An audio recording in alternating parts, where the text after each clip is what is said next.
안녕하세요. 세이세이 오픈 콘서트에서 여러분들 만나 뵙게 돼서 반갑습니다.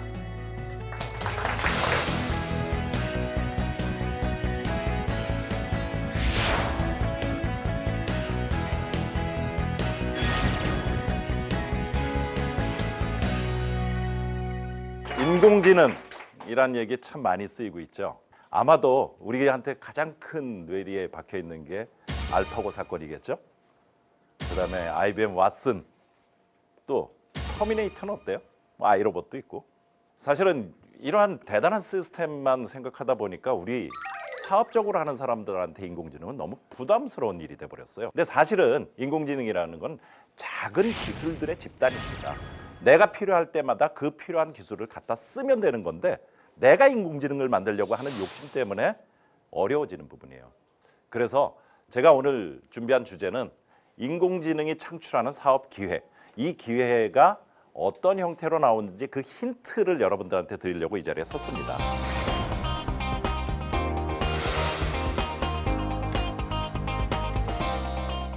인공지능은 원래 사람의 행위나 여러 가지 그 디시전 하는 것들을 흉내내는 목적으로 만들어졌습니다. 근데 그 목적을 몇 가지로 좀 구분해서 볼 수 있습니다.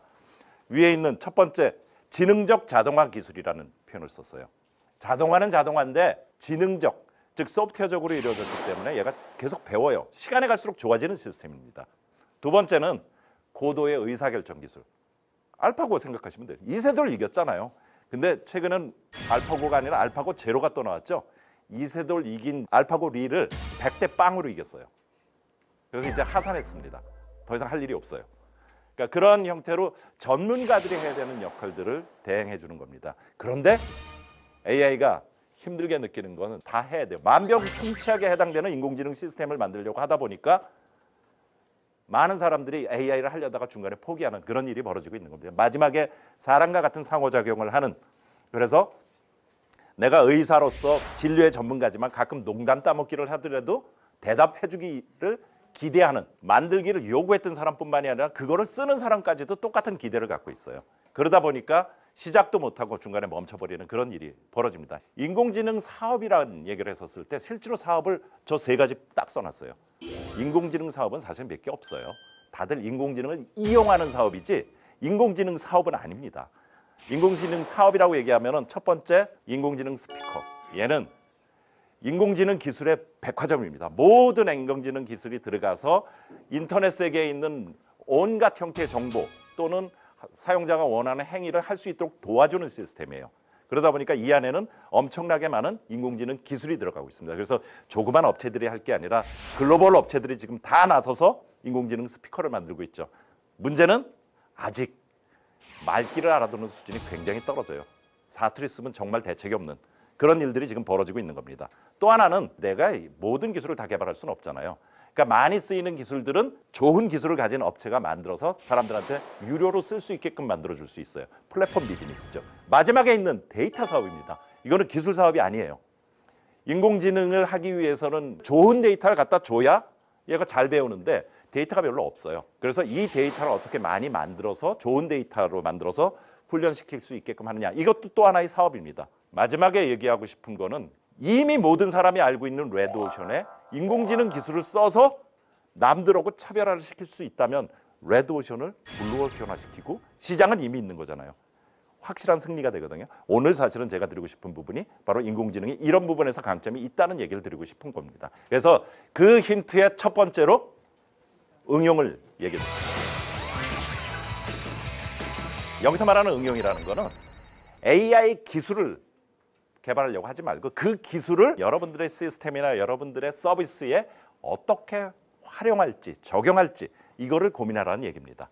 지금 세계 100대 스타트업을 이 업체들을 쫙 봤는데 그 스타트업 중에 1등이 중국의 바이트댄스라는 회사입니다. 여기서 어떤 일을 하고 있나요? 빨간색으로 뭐라고 써놨죠?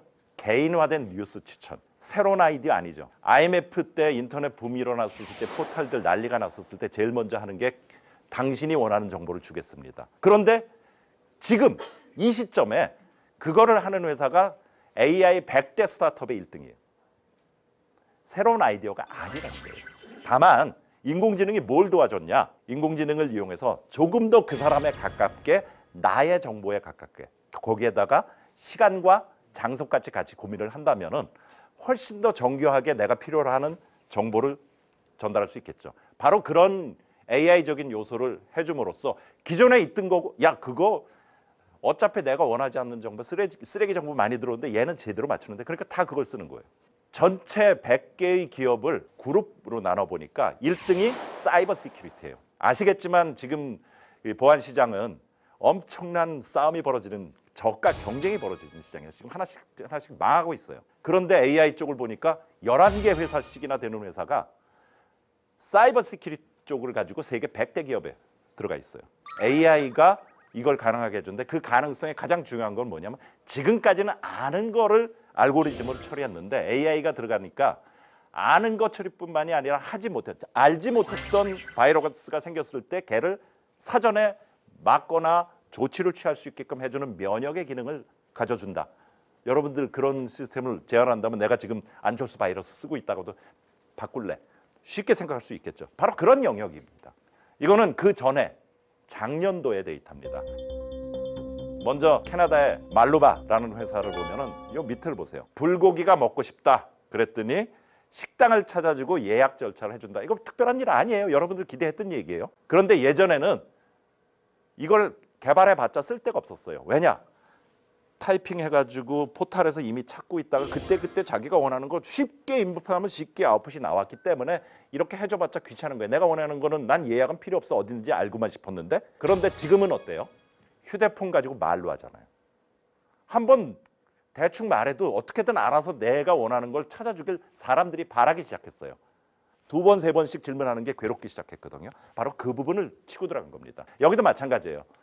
파티용 드레스는 그래 레이스도 좀 있고 색깔도 좀 빨간색도 좀 많고 이런 식의 생각을 해서 거기에 비슷한 걸 추천해 줄 수가 있는 거죠. 즉 사용자가 제시한 말에 숨어있는 뒤의 뜻을 같이 보여준 겁니다.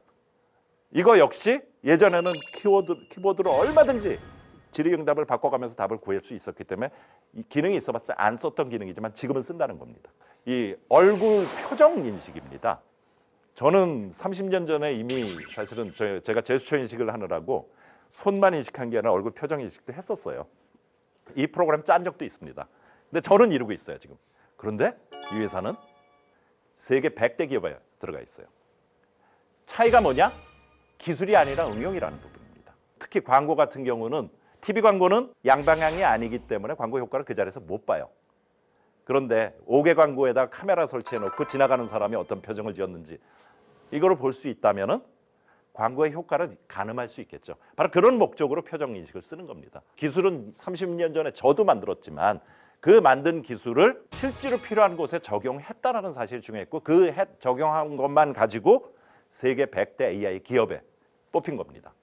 또 하나는 DNA 분석을 통해서 그 사람의 건강 상태를 본 다음에 그것을 궁극적으로는 사용자의 아바타 형태, 디지털 아바타 형태로 만들어서 나의 건강 상태를 항상 내가 내 눈으로 지켜볼 수 있게끔 하는 그런 기능을 만들려고 하고 있고 이들은 약품이나 이런 걸 만드는 과정뿐만 아니라 사용자들이 직접 지금 필요로 하는 기능 쪽에 응용을 시켰어요. 그래서 스킨케어, 건강, 영양 이런 것들 바로 내 눈앞에서 보이는 것에 AI 기능을 필요에 의해서 쓸 수 있게끔 이런 기능을 구현함으로써 그 세계 100대 기업에 들어갔고 특히 이 업체는 생기자마자 바로 1조 원짜리 회사가 되는 그런 그 엄청난 그 결과를 내놓았습니다. 이와 같이 지금까지 우리가 생각했던 건 알파고 같은 걸 생각했어요. 완벽한 인공지능.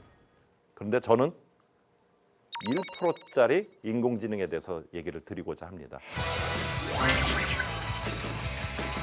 퍼펙트하지 않더라도 사실은 사람은 할 수 없는 불가능한 일을 요만큼이라도 도와줄 수 있다. 그렇다면 이것도 인공지능으로서 굉장히 중요한 역할을 하는 거고 사업적인 성공까지도 할 수 있다는 얘기입니다. 그래서 1%라고 말씀을 드린 겁니다. 먼저 첫 번째 말씀드릴 부분은 구인 구직 분야입니다. 특히 대기업 같은 경우 엄청나게 많은 지원자가 옵니다. 그래서 100명을 예를 들어서 뽑겠다 그러면은 100대 1, 200대 1까지 가능하거든요. 그럼 예를 들어서 100대 1이라고 칩시다. 그러면은 100명을 뽑는다면 10,000명이 지원했다는 얘기예요. 실제로 10,000명을 전부 인터뷰합니까? 아니에요. 500명을 뽑고 서류심사에서 9,500명을 자르는 겁니다. 자, 누가 10,000명에서 9,500명을 자르는가요? 인사팀 한 명이 아닙니다. 인사팀 한 명이 면접 스케줄 잡고 방 잡는 거 하면서 나머지 일주일도 안 되는 시간 사이에 10,000명의 데이터 중에서 인터뷰 대상자를 뽑는 것을 하는 겁니다. 이런 것들을 도와줄 수 있는 방법이 필요했습니다. 바로 AI가 그 부분을 한 겁니다. 얘는 뭐냐면은 게임을 시킵니다. 그 게임이 민첩성을 보는 거, 리더십을 보는 거, 또는 뭐 인내심을 보는 이런 게임을 시켜서 그 사람의 적성이 어떤지를 봅니다. 그리고 우리 회사에 그런 대로 잘한다라고 생각하는 사람을 똑같은 시험을 보게 해서 그 사람들을 비교해서 비슷한 성향을 가진 사람들을 인터뷰 대상으로 삼는 것. 궁극적으로 그들을 인터뷰해서 사람이 뽑는 그런 구조를 가지는 겁니다. 이거는 사전 인터뷰입니다. 이거 역시 이력서를 보는 것이 아니라 사전 인터뷰를 하는데 사전 인터뷰이기 때문에 모든 질문이 똑같습니다. 모든 사람한테 똑같은 질문을 하고 단어의 선택, 얼굴 표정의 변화, 손짓, 몸짓, 목소리 톤 이런 것들을 같이 볼 수 있는 거예요. 아까 적성 검사와 비슷한 것들은 이제 말이라는 그 사람을 대면을 통해서 할 수 있는 그런 형태가 되는 겁니다. 이거 역시 뭐 이제 경쟁률 100대 1 아니요 10,000대 1 되더라도 전혀 문제 없어요. 아무 데서나 다 할 수 있으니까. 근데 제가 1%란 얘기를 했던 이유는 사람을 뽑는 것의 최종적인 책임은 500명에서 직접 인터뷰를 뽑는 데서 가장 중요한 결과가 나옵니다. 지금 못하는 사람이 하지 못했던 부분은 10,000명에서 9,500명 자르는 부분이었거든요. 얘가 하는 역할은 그 10,000명의 서류에서 서류 심사를 통해서 인터뷰 대상자를 뽑는 그 역할이기 때문에 그래서 1%라는 표현을 쓴 겁니다. 얘는 정확하지 않아도 돼요. 제일 중요한 거는 인터뷰를 통해서 사람이 뽑을 테니까. 지금은 좀 다른 얘기이긴 하지만 새로운 뉴스가 떴을 때 이게 국가에 영향을 미칠까? 내가 투자할 때 제대로 투자한 걸까? 이런 고민들을 참 많이 할 것입니다. 그래서 예전에는 돈과 관련되는 그 뉴스거리만 관심을 가졌는데 이제 점점 상관없는 뉴스도 영향 준다는 걸 알고 나비 효과와 같은 그런 반향을 일으킬 수 있는 그런 뉴스거리가 있는지를 찾는 사람들이 생겼습니다. 투자의 귀재인 워렌 버핏. 그 사람이 갖고 있는 주식의 값이 앤 해서웨이라는 영화배우의 신문상에 등장하고 상관관계를 가진 일이 실제로 발생했어요. 일반 개인 투자자들은 별로 아니겠지만 해치 펀드와 같은 큰 돈을 움직이는 사람한테는 남들이 가진 정보보다 내가 하나라도 더 가졌다는 게 그들의 힘입니다. 어피어라는 회사는 한국 사람이 만든 실리콘밸리에 있는 회사예요. 최근에 팔렸다고 들었습니다. 이들이 이런 일을 했습니다. 그래서 특정 몇몇 사람만 쓰는 정보여서 1%라는 표현을 쓴 겁니다. 그 다음에 얘기하고 싶은 건 제도에 관한 얘기입니다. 이 GDPR은 금년도 5월 달부터 시작해서 유럽연합 쪽에서 발효된 온라인 개인정보 처리에 관한 규정이에요.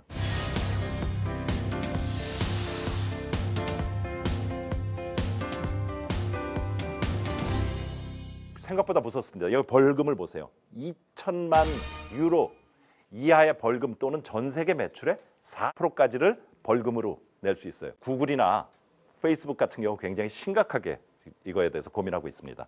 예를 들어서 플라이비 같은 경우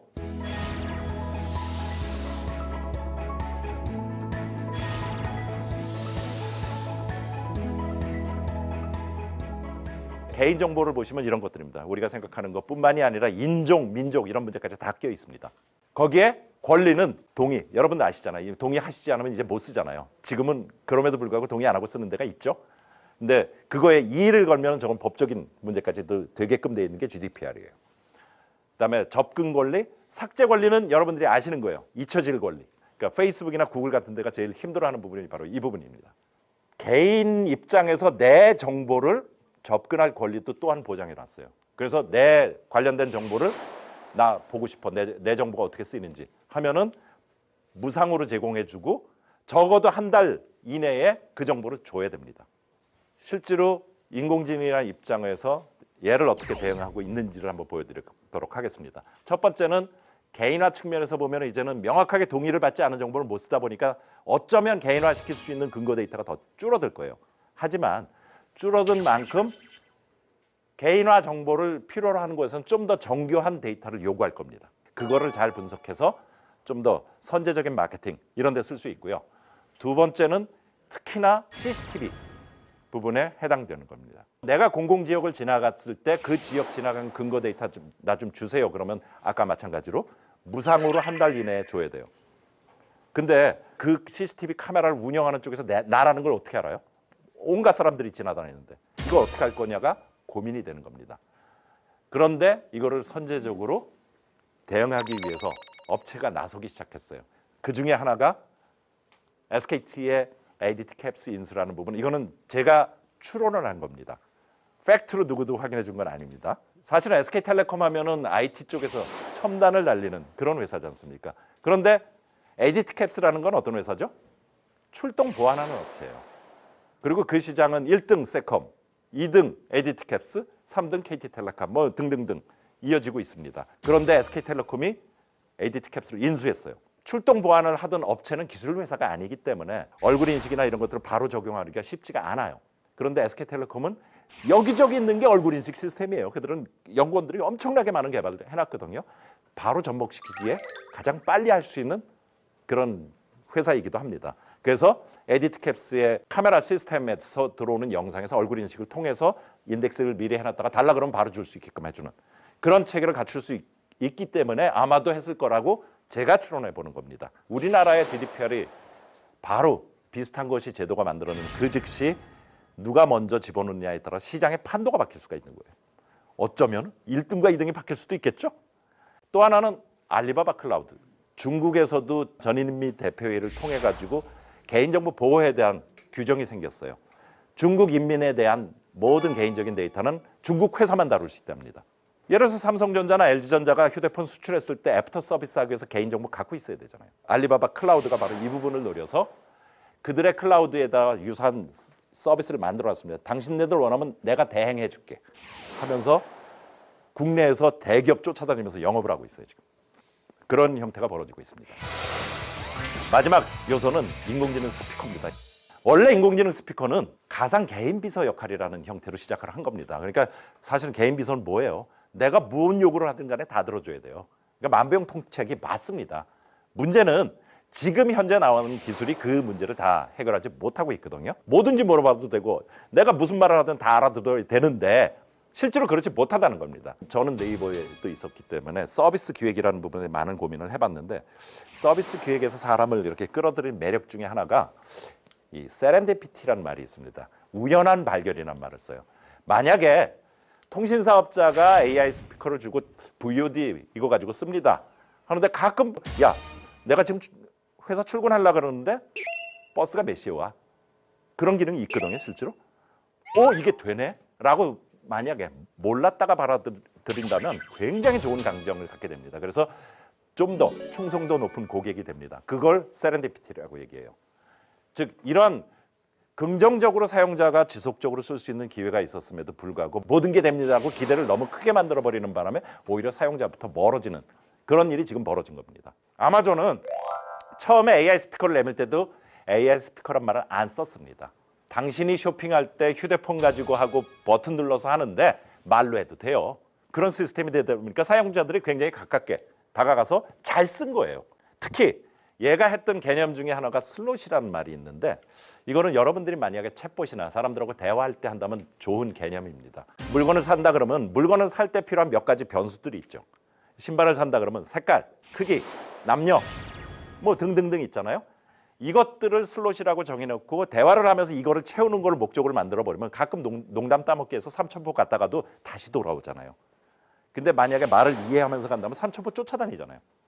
그게 다른 점입니다. 그런 방법을 통해서 음성으로 쇼핑을 할 수 있도록 했고 상태계 문제를 해결하기 위해서 안락사 펀드라는 걸 만들어서 인센티브를 줬습니다. 즉 많은 사람들이 쓰게 하는 서비스를 만들면 개발자도 돈을 벌 수 있는 일이 생기다 보니까 생태계가 만들어진 겁니다. 그래서 현재 알렉사의 서비스로 들어가 있는 외부 서드파티에서 만든 게 3만 개 이상이 이미 들어가 있습니다. 또 하나는 디바이스, 즉 음성이라는 거를 쓰는 거는 스피커만 돼야 되는 건 아니잖아요. 로봇에 집어넣을 수도 있고 예를 들어서 휠체어 있다면 휠체어도 음성으로 왼쪽과 오른쪽과 명령 내리고 싶지 않습니까? 그랬을 때 스피커 들고 다닐 수는 없잖아요. 그래서 에코의 소스를 공개했습니다. 알렉사에서는. 여러분들이 만약에 하드웨어를 갖고 있다면 에코 소스를 집어넣어서 음성 인터페이스가 즉 알렉사의 동작과 유사한 형태를 할 수 있는 그런 시스템을 만들 수 있습니다. 이들이 궁극적으로 향하는 거는 사실은 스마트홈 집이라는 시장입니다. 심하게 말하면 텔코에서 통신사에서 마지막 남은 잭팟이라는 표현을 씁니다. 이제 집 안에 들어가는 개개적인 물품에 통해서 얻어지는 트랜잭션이나 이런 것들을 가져갈 수 있는 시장이기 때문에 홈에 굉장히 큰 심혈을 기울이고 있습니다. 그런데 아마존은 통신사가 아님에도 불구하고 먼저 가버렸어요. 에코 소스를 개발하니까 장비들이 이제 무한히 만들어져요. 게다가 LG, 삼성에서 만든 가전제품 이미 연결 다 끝나 있습니다. 왜냐? 아마존의 IoT 서버에 연결됐다는 팩트를 마케팅만 쓰더라도 아마존의 사이트에서 더 많이 팔리거든. 마케팅 효과가 있거든요. 그러니까 스스로가 연결을 시켜버린 거예요. 알렉사 한국에 들어와 있지는 않지만 만약에 들어온다면 스마트 디바이스 연결하는 건 이미 연결은 돼 있는 겁니다. 지금까지는 내가 혼자 사업을 하면서 내가 어떻게 AI를 쓸까 했는데 이제는 AI를 잘 쓰고 AI를 사업하려고 하는 사람들하고 손잡고 하면 어떨까? 주요 사업자의 동향 측면입니다. 모든 사업자가 아닙니다. 여러분들이 혹시나 어필할 수 있는 그런 회사의 관점입니다. 첫 번째는 통신 사업자예요. 지금 보면은 여러분 뭐 KT도 쓰고 SKT도 쓰고 집안에도 백화점이죠. 통신사가. 혜택이 늘어나죠. 같이 쓰면 결합 요금제 같은 것들이 생기면서 궁극적으로 앙케이트 조사를 해보면은 점점 한 집안은 특정 통신사로 집중될 것이다라는 게 일반적인 예측입니다. 그러기 위해서 굉장히 다양한 형태의 서비스들을 필요로 하고 통신사 입장에서는 내 통신사뿐만 아니라 남의 통신사의 고객 끌어와야 되기 때문에 남의 통신사에 잘 나가는 서비스 나한테도 돌아가길 원하거든요. 홈이라는 시장을 중심으로 벌어지는 굉장히 다양한 형태의 서비스들을 필요하고 그 서비스를 통신사업자 전체하고도 같이 나눌 수 있는 기회가 만들어진다는 얘기입니다. 또 하나는 마이크로소프트예요. 근데 마이크로소프트를 둔 이유는 불쌍한 마이크로소프트입니다. 아시겠지만 옛날에 윈도우즈로서 OS계를 호령하던 마이크로소프트가 이제 모바일 쪽에서는 아무것도 가진 게 없어요. 그런데 가지기 위한 노력은 포기를 못해요. 왜냐? 사람이 다니는 공간 내 주머니 속에 있는 게 OS가 들어있거든요. 자기 거가 아닌 OS가 들어있거든요. 포기를 못하는데 그렇다고 새로운 OS 만들어서 안드로이드나 또는 iOS를 이길 방법 제가 보기에도 없어요. 어떻게 해야 될까요?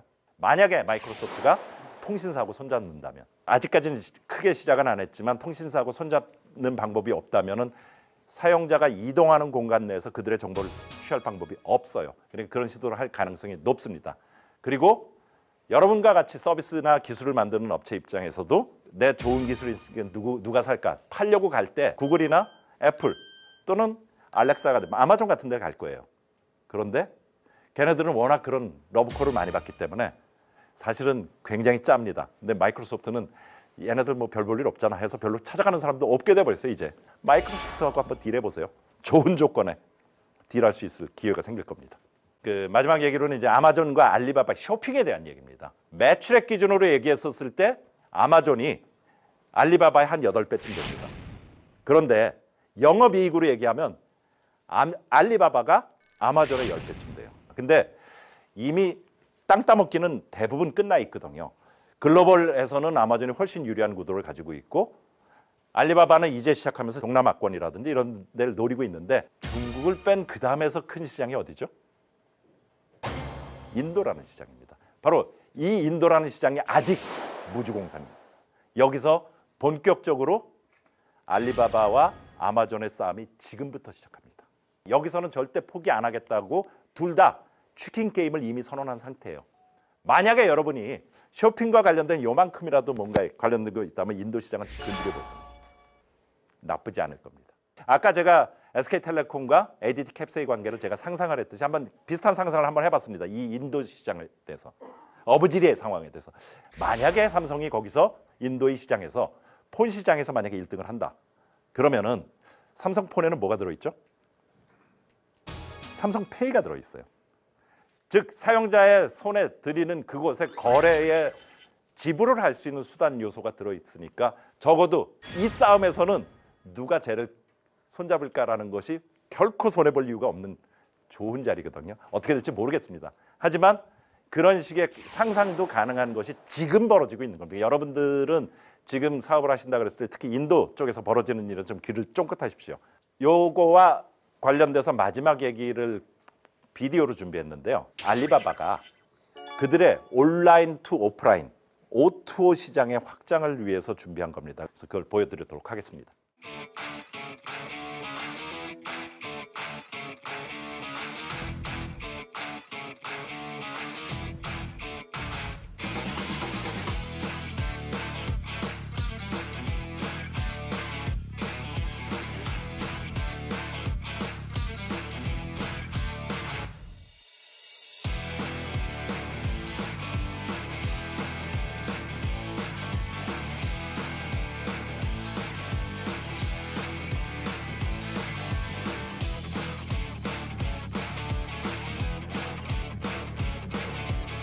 지금 화면이라는 온라인 공간하고 실제 물건들하고 이제 같은 공간 내에서 같이 있습니다.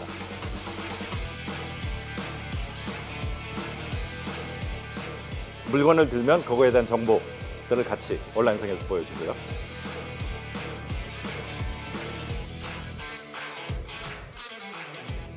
저 QR코드 형태가 알리페이입니다.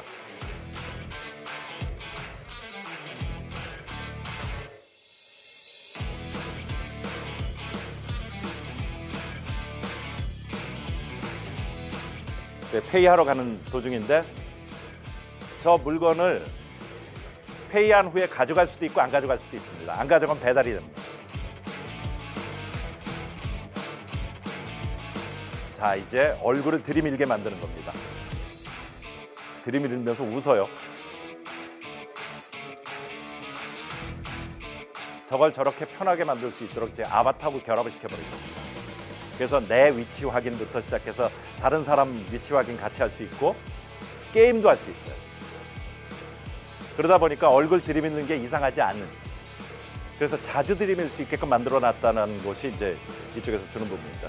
사실은 우리가 오토 얘기를 할 때는 이렇게 만들어면 이건 데모 시스템으로 끝나는데 이건 실제 상황입니다. 여러분들이 사업적으로 하신다 그랬을 때 AI의 대단한 기술 그런 것보다는 여러분들이 하시는 일에서 필요한 일이 무엇인지 응용. 기술은 여러분들이 개발하려고 하지 말고 있는 데 가서 찾아오세요. 많아요. 그거를 내 쪽에 어떻게 쓸지를 고민하십시오. 그게 응용이란 첫 번째고, 그리고 대단한 거 만들려고 하지 마시고요. 작은 거 만들면서 시작하십시오. 원래 인공지능은 진화라는 개념도 포함되어 있거든요. 잘 되는 것부터 시작하는 게 아니라 조금 덜 되더라도 점점 좋아지는 개념, 그것도 같이 포함되는 겁니다. 그리고 개인정보 보호는 엄청나게 파장을 미칠 거거든요. 그것이 미칠 영향을 한 번쯤 미리 예측해 보십시오. 음성 인터페이스는 지금까지 사용이 쓰던 그 패턴의 변화, 이거에 적응하는 것도 굉장히 중요한 그런 요소라고 생각됩니다. 내 기술을 파면서 그동안 못했던, 하고 싶었는데 못했던 그것이 가능한지를 아마도 많은 주변에 있는 인공지능 전문가한테 상의해 보신다 그러면은 훨씬 더 좋은 결과를 얻지 않을까 생각합니다.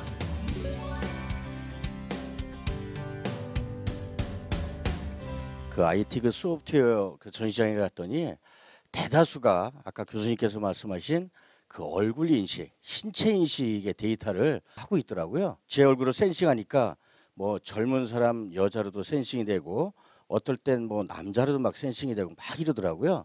그런데 우리나라도 그 기술이 분명히 있을 터인데 개인 정보 때문에 그 상용화가 좀 어려운 건지 그거에 대해서 좀 여쭤보고 싶습니다.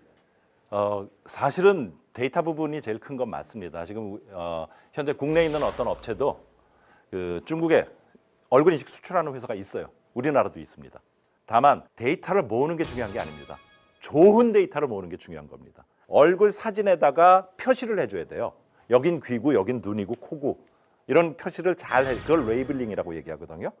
그런 작업이 제대로 된 형태의 데이터를 가져야 정교하게 전처리가 된 적절한 형태의 데이터 가지고 가능합니다. 그래서 우리나라 회사도 실제로 거기에 참여하는 회사가 있고요. 다만 아직은 그들이 우리처럼 이렇게 심각하게 개인정보 보호에 오픈된 부분에 대한 것들이 아직 심각하지 않기 때문에 나중에 문제가 될 거라고 생각되는데, 지금 현재는 어쨌든 기술적인 부분으로 치면은 사람들의 데이터를 쉽게 모으고 모아진 걸 가지고 훈련을 시킬 수 있는 그 환경이 우선적으로 혜택이 있는 겁니다. 중국이.